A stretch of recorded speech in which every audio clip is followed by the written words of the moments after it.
아, 지난주 우리는 너무나 참담한 소식을 들었죠. 156명인가요? 156명의 샌드 같은 청년들이 한순간 사고로 목숨을 잃었습니다. 참 안타깝고 슬픕니다. 전 국민이 이 참사 때문에 슬퍼하고 있는데요. 이 참사가 세월호 사건과 같은, 세월호 참사와 같은 트라우마를 남기지 않을까 다들 염려하고 있습니다. 그래서 뉴스를 보니까 자극적인 사진, 영상, 그때 그 상황을 찍은 개인들이 찍은 영상과 사진들 있잖아요. 그거를 올리지 말아달라고 부탁을 하였습니다. 아마도 그게 굉장히 자극적인 그런 내용들인 것 같아요. 더 나아가서 유언비어 퍼뜨리지 말아달라. 그런 모든 확인되지 않은 것들이 퍼져가면서 사람들의 마음을 더 병들게 할까 염려하고 있는 겁니다. 저는 그런 생각이 들었어요. 아프고 슬픈 사건이지만, 참사이지만, 우리가 또 한동안은 이런 아픈 마음을 가지고 있어야 하지만, 이 슬픔에만 너무 머물러 있어서는 안 된다. 이 앞으로 우리에게 굉장히 중요한 분기점처럼 될 건데, 우리 죽음을 소비하는 문화가 너무 확장이 됐어요. 지난번에 말씀드렸습니다만, 우리 장로님도 기도하셨습니다만, 헬로윈이라고 하는 것은 죽은 자를 위한 제사, 아니 죽은 것을 소비하는 겁니다. 그런 것들을 자극하지 말고, 비록 지금 순간은 애통하지만 우리 자신들부터 우리 자신을 위해서 이런 슬픔에서 빠져나오고, 그리고 그것을 위해서 우리가 이 슬픔을 극복하기 위해서 저와 여러분들이 먼저, 그리스도인들이 먼저 앞장서서 나가야 하지 않을까. 슬퍼할 수만 없잖아요. 위로해야 할 것입니다. 그리고 더 나아가서는 소망을 바라볼 수 있도록 우리가 도와줘야 합니다. 항상 교회는요, 죽음의 현장 속에서도 생명의 역사를 전파하는 그런 곳이었습니다. 부활이 바로 그 생명의 역사 아닙니까? 예수님의 무덤을 지켰던 천사들이 예수님 무덤에 찾아왔던 여인들에게 뭐라고 그랬습니까? 어찌하여 살아있는 자를 죽은 자 가운데서 찾느냐? 너희들은 죽은 자를 찾아온 것이라고 생각하지만 예수님은 부활하셨다. 새 생명이 되셨다. 그렇게 말씀하는 거 아니에요? 그래서 예수님의 부활로 어떤 일이 일어났습니까? 죽음은 물러났고 생명의 역사가 우리 가운데 시작이 되었다라고 하는 겁니다. 아직은 우리 젊은이들의 죽음을 애통해야 하지만 이 슬픔도 우리가 끝내는 이겨내고 더 나은 사회로, 더 나은 나라로 나가야 하지 않겠습니까?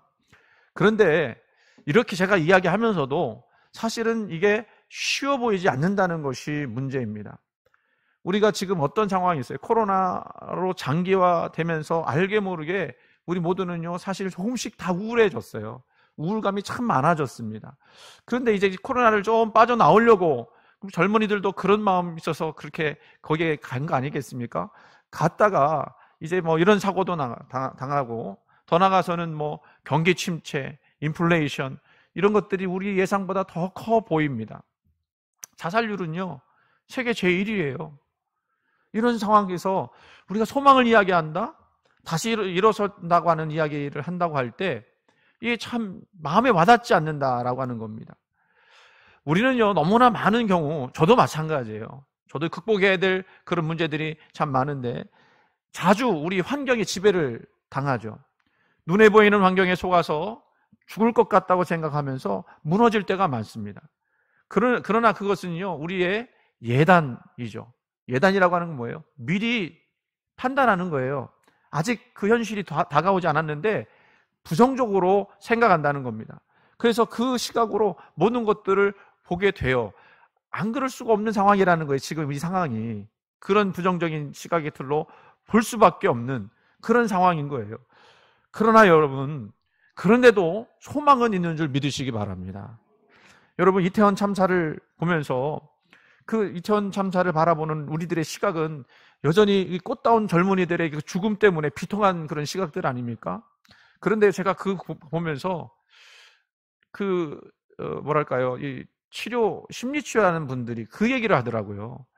이 사건이 그냥 이런 비통함으로 끝나는 것이 아니고 여기서 뭔가 발전적인 것들을 찾아내야 이 사회가 치료가 된다, 이런 얘기를 하더라고요.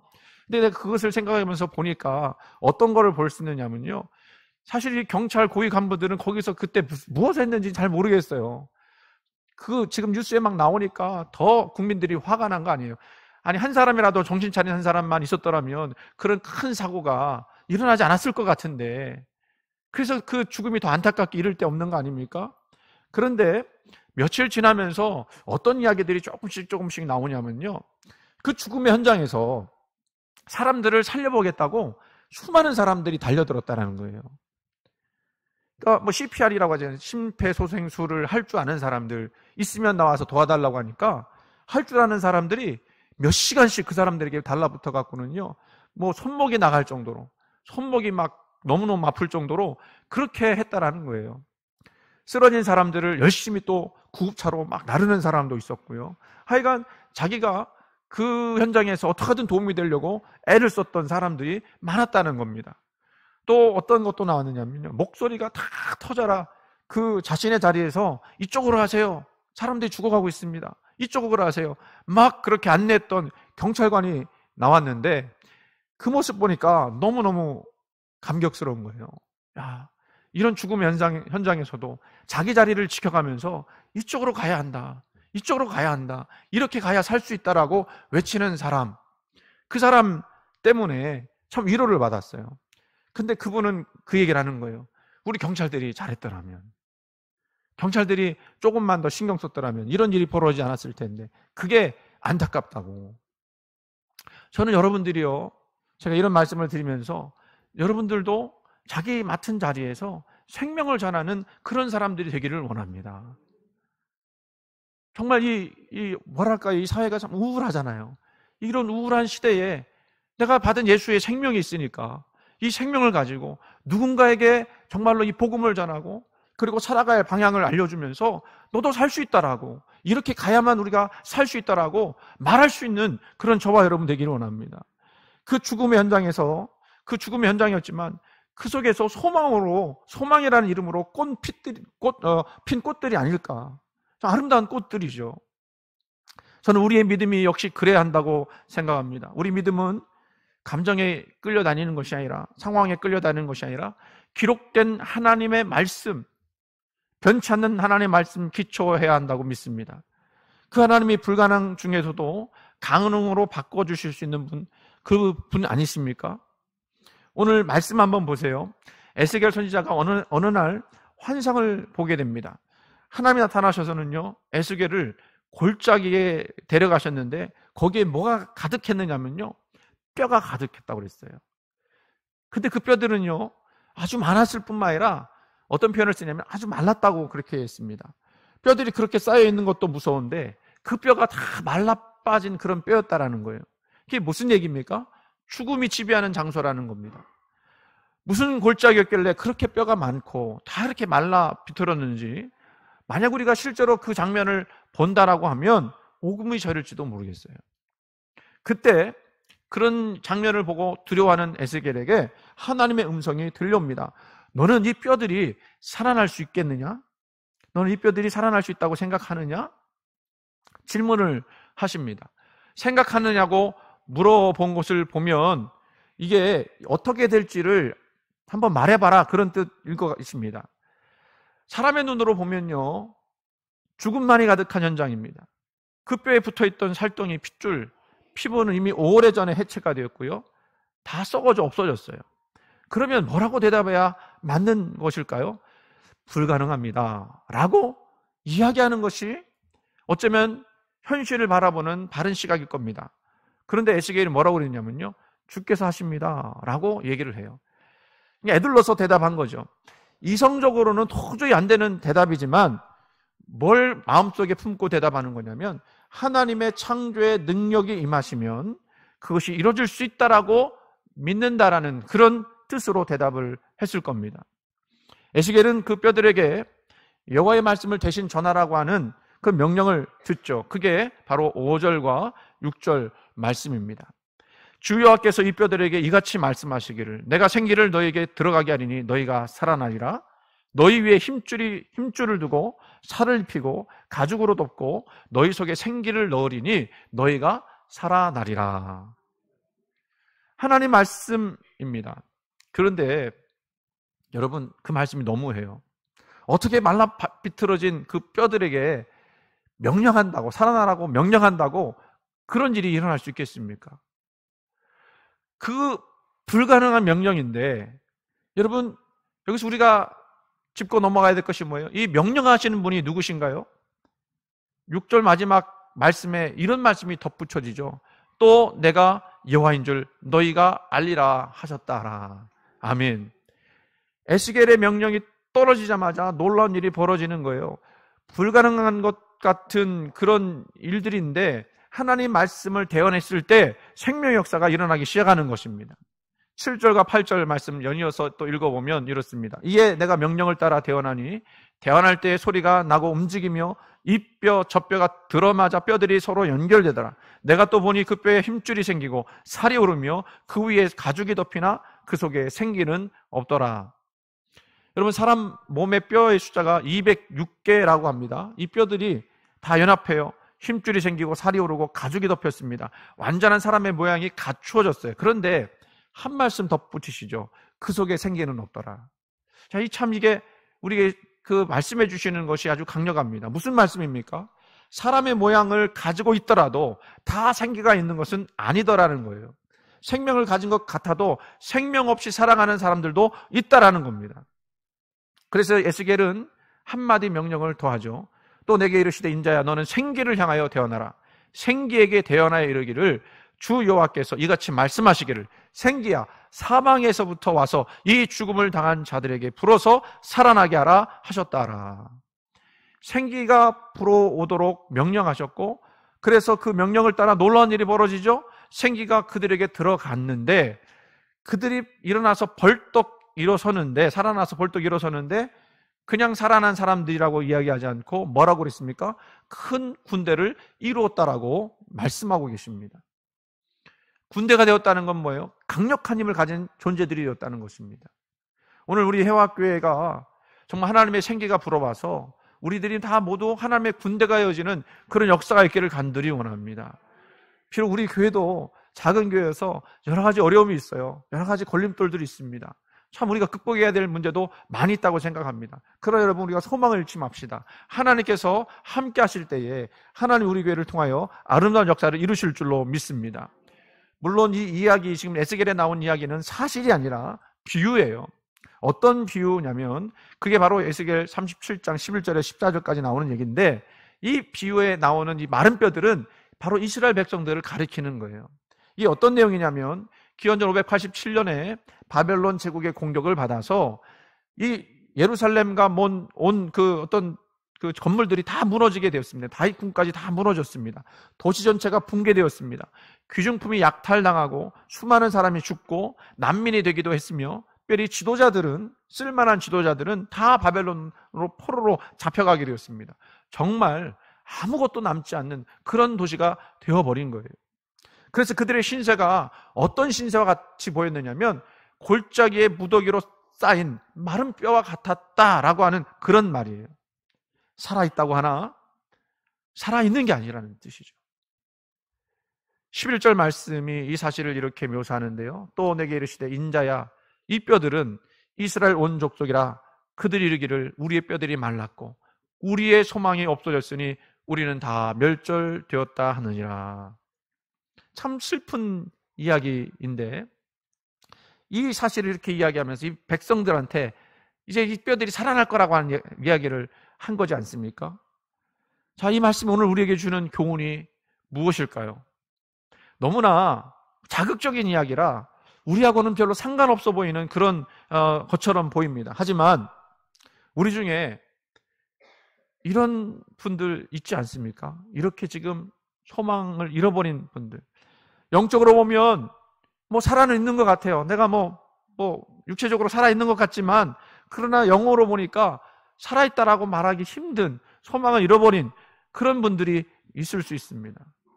죽음을 날마다 경험하면서 두려움에 빠진 분들, 오늘 이런 분들이 계시다면 오늘 우리 주님께서 하나님 말씀하신 것처럼 하늘에서부터 내려오는 하나님의 위로가 있기를 바라고요. 오늘 말씀 그대로 표현하면 생기가 사방에서부터 와서 저와 여러분의 심령을 새롭게 하기를 간절히 원합니다. 우리 인간을 누가 강하다고 했습니까? 아무리 건강하고 무서울 것 없어 보이는 그 나이의 그 청년들도 어떻게 될지 모른다고 하는 것을 우리 이 사건을 통해서 보았습니다. 그 참사를 통해서 우리 인간이 얼마나 연약한지, 얼마나 미련한지, 한순간 그런 뭐랄까요, 이해할 수도 없는 그런 일들로 인해서 그렇게 죽음이 막 닥쳐오는 것들을 보면서 얼마나 약한지를 알았어요. 또 우리가 그렇지 않더라도 조금만 시간이 지나면 노쇠하고 죽지 않습니까? 사회적인 지위가 크다고 해서 아무 걱정이 없을까요? 지금 정치계에서 지금 제일 높은 자리에 있다고 하는 몇 사람들은요, 막 두려워할 거예요. 무슨 문제가 있고 어려움들이 있다는 거 아시지 않습니까? 우리는 그래요. 이런 조건 저런 조건 채워지면 행복할 거라 착각합니다. 그리고 그 행복을 지금도 찾기 위해서 막 애쓰는 분들도 있을 거예요. 그게 나쁜 건 아닌데, 그 행복을 주는 것이 내가 아니라, 내 스스로가 아니라 하나님이 주셔야만 된다라고 하는 사실을 알았으면 좋겠습니다. 그래서 우리는 모든 것을 다 뒤로 하고 이 예배에 나온 거예요. 사실 예배 시간이 얼마나 소중한 시간입니까? 잠을 자도 더 잘 수가 있고요. 일을 해도 더 많이 일을 할 수가 있는 시간 아닙니까? 그런데 내가 찾는 행복이 내 노력으로, 내 능력으로 되어지는 것이 아니라 하나님께 우리의 삶을 맡겨드리고 예배하고 찬양하고 영광 돌려야만 가능한 것이라는 것을 우리가 알기 때문에 그 모든 것 뒤로 하고 이 자리에 나온 것 아닙니까? 저는 이제 온라인에 들으시는 분들이 계십니다만은 이왕이면 현장에 나와서 예배 드리기를 소원합니다. 왜냐하면 이렇게 같이 예배 드려야 우리 영이 또 이렇게 서로 주고받을 수가 있거든요. 영향을 줄 수가 있거든요. 여러분, 우리가 생각하는 어떤 조건들, 행복을 위해서 주어지는 세상적인 조건들은요, 사실은 절대적인 것이 아니라 허상에 가깝습니다. 모래알과 같은 거예요. 내가 움켜쥐면 잡히는 것 같지만 다 손가락 사이로 다 빠져나가는 것 같아요. 그래서 우리가 그거를 자꾸 추구하다 보면 더 피곤해지는 거예요. 여러분, 내가 피곤하다 이렇게 생각되시는 분들 계시면 이렇게 생각하시면 좋을 것 같아요. 내가 주님께로 돌아가야 되겠다. 주님이 주시는 위로 가운데 내가 돌아가야 내 피곤이 사라질 수 있다. 이렇게 생각하셨으면 좋겠어요. 여러분, 사실은 이거 우리 연세에 많으신 우리 권사님들, 장로님들 다시는 다 알고 있고 경험한 것이에요. 차이가 있다면 우리 삶이 인간적으로 볼 때는 다 마른 뼈 같은 실존을 가지고 살아가는 사람들이라고 하는 것을 보는 사람이 있고 그거를 아직도 깨닫지 못하는 사람이 있을 수 있습니다. 그래서 오늘 본문에는 이 원독자인 이거를 처음 봐야 했던 이스라엘 백성들한테 무슨 의미로 다가왔을까 생각해 보면 처음 얘기했던 것처럼 그들이 지금 영적으로는 마른 뼈 같은 그런 상황이지만 그럼에도 불구하고 하나님이 그 바벨론 포로의 그 마른 뼈 같은 죽음의 현장 속에서 그들을 다시 불러일으켜 세워서 그들이 절대적으로 소망할 수 없었던 기대할 수 없었던 그 놀라운 일들이 하나님의 약속과 능력과 말씀으로 인하여 이루어질 거라고 하는 것을 보게 할 거라는 거죠. 당시 백성들한테는요, 그 약속이 불가능해 보였다라는 겁니다. 어느 정도로 불가능해 보였을까요? 그 사실이 어떤 사실이냐면 죽은 자가 다시 살아나는 것처럼 불가능해 보였다라는 거예요. 그래서 마른 뼈가 등장하는 거예요. 그런데 어떻게 되었습니까? 그들이 전혀 자기들은 다시는 그 본토로 돌아갈 수 없다라고 생각했었는데 결국에는 하나님이 70년 지나고 난 다음에 기적적으로 그 백성을 다시 예루살렘으로 이스라엘로 보내주셨다는 거예요. 우리가 여기서 배워야 될 것 있지 않겠습니까? 우리가 배워야 할 것은 고대 이스라엘이 정치적인 해방을 얻었다는 그 사실 자체가 아니라 오히려 우리는 어떤 것을 배워야 하느냐면 하나님은 살리는 능력으로 즉 생명의 능력으로 임하시는 분이시다라는 거예요. 지금 우리가 정치적으로 해방돼야 될 일은 없지 않습니까? 물론 경제적인 해방 필요하겠습니다만은 그러나 그것보다 더 중요한 것은 그런 순간 속에서도 하나님은 생명의 능력으로 함께 하시는 분이라고 하는 사실, 오늘 이 말씀을 듣는 저와 여러분에게 온전히 임하기를 간절히 소원합니다. 바로 이것은 하나님께서 우리를 살리는 능력으로 함께 하신다는 것을 경험하는 건데 그거를 뭐라고 이야기하냐면 생명 역사 이렇게 부를 수가 있는 거예요. 지금 오늘도 이 예배 가운데 하나님은 살리는 능력으로 이 말씀을 듣는 사람들에게 이 예배 가운데 함께 하신 줄 믿습니다. 지금 제가 오늘 그 말씀은 좀 자세하게 말씀드리지 않았습니다만 이 마른 뼈들에게 대언했다, 명령했다 이렇게 나오지 않습니까? 그 무슨 얘기냐면 하나님의 말씀을 들렸다라는 거예요. 여러분, 하나님의 말씀을 하나님의 말씀으로 받으시기를 바랍니다. 그 말씀을 받아들일 때에 그 말씀이 여러분 속에서 생명이 되고 능력이 되고 권세가 돼서 여러분을 다시 세우는 역사들이 일어나게 된다는 거예요. 그게 바로 그 설명하는 것이 바로 1절 말씀 앞부분인데요. 앞부분만 보면 여호와께서 권능으로 내게 임재하시고 라고 말씀하고 있어요. 세번역 성경으로 보니까 이렇게 자세하게 표현했습니다. 주님께서 권능으로 나를 사로잡으셨다. 아멘. 하나님은 권능의 하나님이십니다. 그 하나님 여러분을 사로잡을 때에 여러분 안에 있던 죽음의 현상들이 다 물러가고 생명의 역사들이 나타나게 된다는 거예요. 다시 표현해보면 하나님의 권능의 손이 임하시자 마른 뼈들이 살아나는 것처럼 우리 삶이 살아날 수 있다라고 말씀해 주시는 겁니다. 놀라운 일입니다. 그런데 더 중요한 건 이 놀라운 일을 이 에스겔은 이스라엘 백성들한테, 또 하나님은 이스라엘 백성들한테 뭐라고 말씀하시냐면 너희들이 이것을 믿어야 한다라고 말씀하시는 거예요. 우리가 듣기는 들었는데 믿지 않으면 소용이 없다는 것이죠. 오늘 이 말씀 여러분도 들으시기를 간절히 원합니다. 권능의 말씀, 생명의 말씀, 여러분 심령 속 가슴 깊은 곳까지 파고 들어가서 여러분의 그 소망 없던 마음에 소망을 주고 절망하던 마음에 능력을 주는 그런 역사들이 일어나기를 원합니다. 그냥 귀로 들으라는 얘기가 아니고요, 영으로 들으라는 말씀이에요. 그리고 하나님의 말씀과 주님의 권능의 손을 다시 붙잡고 일어서라고 하는 말씀이에요. 그것을 믿으라는 말씀입니다. 우리에게 그 말씀을 들을 수 있는 통로들이 많지 않습니까? 이렇게 말씀을 듣는 시간도 될 것이고요, 하루하루 성경을 통독하면서 그 말씀을 들을 수도 있고요, 또 그 말씀을 깨닫기 위해서 우리가 기도할 때 그 기도가 우리에게 강력한 무기가 되지 않습니까? 여러분, 낙심되고 실망하고 아까 얘기했던 것처럼 지치고 피곤할 때 뭐 하시면 되는지 아십니까? 기도하시면 돼요. 기도해야 합니다. 우리 찬양 속에 그런 찬양 있지 않습니까? 기도할 수 있는데 왜 염려하십니까? 기도할 수 있는데 왜 낙심하십니까? 우리가 주님의 그 능력을 사모하면서 기도하면서 나갈 때 그 권능의 손이 오늘 그 백성에게, 그 에스겔에게 임하신 것처럼 저와 여러분에게도 임하기를 간절히 원합니다. 근데 이런 얘기를 꼭 하면요, 죽은 자가 살아나듯이 꼭 죽을 병 걸렸던 분이 완치된다든지 또 사업에 실패한 분이 성공한다든지 꼭 이렇게 말씀을 들으시는 분도 계실 텐데, 근데 그건 나쁜 건 아니에요. 그럴 역사도 일어나는 것입니다만은, 그러나 꼭 그것만은 아닙니다. 여전히 이 말씀을 들었다 할지라도 여러분의 삶과 형편이 그렇게 크게 달라지지 않았다라고 하는 것 때문에 또 실망할 수도 있어요. 오늘 말씀을 들으니까 하나님이 권능의 손으로 나를 붙잡아 주신다고 했는데 왜 내 삶은 이렇게 아직도 바뀌지 않고 답답하고 힘들고 어려운가? 이런 질문 때문에 말씀이 잘 안 들어오는 경우도 있다는 거죠. 사실 이스라엘 백성들이 에스겔의 이 말을 그렇게 받았을지도 모르겠어요. 그런데요, 우리가 그 가운데서도 하나님의 역사가 있다는 걸 인정해야 하는 것입니다. 어떤 분이 있다고 생각할 때 그분이 삶의 의욕을 완전히 잃어버릴 정도로 어려운 형편 가운데 떨어졌다고 합시다. 마른 뼈처럼 말이에요. 그런 사람에게는 하나님의 손이 임하지 않으시는 건가? 아니, 오히려 그 사람에게 하나님의 손이 임하신다는 것입니다. 그렇게 어렵고 힘들 때 어떤 역사가 우리 속에서 일어나게 되냐면, 그동안은 그 형편이 나빠지기 전에는 보이지 않던 것들이 그의 눈에 들어오기 시작하는 거예요. 소중하게 들어오기 시작하는 것입니다. 살아있다는 사실에 황홀감을 느끼는 거예요. 그런 삶의 태도가 오늘 본문을 보면 무덤 열고 나오는 사람의 모습이라는 거예요.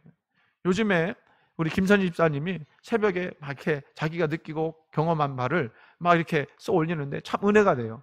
근데 그 중에 한 가지가 뭐냐면 그동안 깨닫지 못했던 거, 소중했던 거, 그거를 알게 됐다고 그렇게 막 올려요. 그게 은혜가 되더라고요. 여러분, 떨어지는 낙엽을 보면서 야, 낙엽이 떨어지네, 절망적으로 보일 수 있지만 다시 생각해 보면 하나님의 창조 역사가 지금도 한 치의 오차 없이 움직여 간다고 하는 것을 그 속에서 볼 수 있지 않겠습니까? 그렇죠? 거기에도 하나님의 이루시는 생명의 역사가 있다라는 거예요. 여러분, 그렇게 말씀드립니다. 여러분이 지금도 여전히 바뀌지 않는 삶, 여전히 고단하고 힘들고 어려운 삶을 살아갈 수 있지만 그래도 하나님은 그 속에서 역사하신다는 거예요. 우리를 살아갈 수 있도록 힘주신다는 거예요. 뭐 병 안 걸리고 사업이 날마다 승승장구하는 것만 하나님의 생명의 역사가 아니라, 사실은 이해하기 어렵지만 인간의 눈으로 보이는 실패와 질병과 고난과 아픔 속에서도 하나님의 생명의 역사는 충만하게 이루어지고 있다는 것을 우리가 믿고 나가야 할 줄로 믿습니다. 그게 하나님의 신묘막측인 거예요. 우리가 이해할 수 없었던 부분 속에서 하나님의 일이 이루어지는 거. 그래서 우리는요, 고통 중에서도 하나님을 찬양할 수 있어요. 우리 추수감사절이 이제 다다음 주인데 하나님께 무엇을 감사할 수 있을까 생각해 보면 인간적으로 볼 때 없을 수도 있겠지만 그럼에도 불구하고 감사한 것들을 찾아보면 있을 수 있습니다. 제가 그날 우리 김선 집사님 보고 감사 내용을 좀 같이 나누자고 그렇게 얘기했거든요. 사실은 제가 조금 이런 얘기하면 부담 갈지 모르겠는데 기대가 돼요. 우리 김선 집사님이 느낀 것들이 너무 많아서 그거를 같이 나눴으면 좋겠다 생각을 하고 이야기를 하려고 하는데요. 그래요. 그 감사 제목 내 뜻대로 되지 않습니다. 그런데 그 순간 속에서도 하나님이 역사하신다는 것을 깨닫게 되면 감사의 제목이 될 수가 있어요. 왜요? 죽음을 이기는 손이, 그 권능의 손이 저와 여러분을 붙잡고 있기 때문에 그런 줄 믿습니다. 분명한 것은 하나님이 하나님의 손으로 나를 살리신다고 하는 사실에 대한 믿음입니다. 여러분이 그것을 믿느냐 아니면 그냥 듣고만 말 것이냐, 이 차이라고 생각을 합니다. 하나님은 우리에게 이렇게 말씀하신 줄 있어요. 지금 너가 그렇게 버티고 있는 것만으로도 충분하다. 지금 네가 그렇게 견디고 있는 것만으로도 사실은 칭찬받을 만하다. 조금만 더 견뎌라. 조금만 더 힘을 내라. 그러면 하나님의 역사의 날, 우리가 정말 마른 뼈에서 군대가 되어지는 그런 놀라운 새 생명의 역사들이 곧 우리에게 일어나지 않겠느냐. 지금 말씀하신 줄 믿습니다. 이거를 우리가 미리 보고 믿었으면 좋겠어요. 말씀드린 대로 이스라엘 백성들, 이게 믿어지지 않았지만 그러나 곧 70년이 지나고 난 다음에는 그것을 현실로 보았습니다. 하나님의 약속이 그대로 되어진다는 거예요.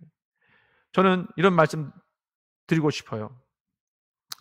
아까 그 얘기했던 그 이태원 참사 쪽에서 나름대로 자기 역할을 묵묵히 감당하려고 했던 그 수많은 이름 없는 사람들이 거기서 죽음 현장에서 소망의 꽃을 피웠던 것처럼 저와 여러분이 지금 우리 해화교회만 아니라 한국교회가 지금 다 어려움이 있는데 우리 해화교회 안에서는 여러분들이 그 소망의 꽃을 피우는 사람들이 되기를 원합니다. 안 돼 얘기하지 말고 돼 할 수 있어, 우리 교회 잘 될 수 있어 라고 자꾸 생각하면서 여러분들이 있는 그 자리에서 믿음의 소망의 꽃, 그 꽃을 막 피워나갔으면 좋겠어요. 그 약속은 반드시 이루어질 것인데 성경에 보니까 하나님의 입에서 나온 말씀은 헛되이 돌아오는 일이 없다고 말씀하셨습니다. 우리가 믿음을 가지고 고백하고 선포하고 나간다면 하나님이 생명 역사를 우리 교회 가운데도 일어나게 될 줄로 믿습니다. 2023년 이제 얼마 남지 않았어요.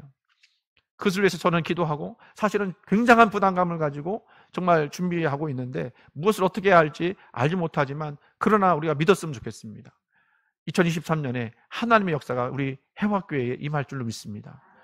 이 사실을 여러분 각자의 삶 속에서도 믿으시면서 어려운 편에 굴복당하지 않고 하나님의 손을 바라보며 믿으며 임하기를 소원하고 그 권능의 손을 경험하는 저와 여러분 다 되시기를 주님의 이름으로 간절히 축원을 드립니다.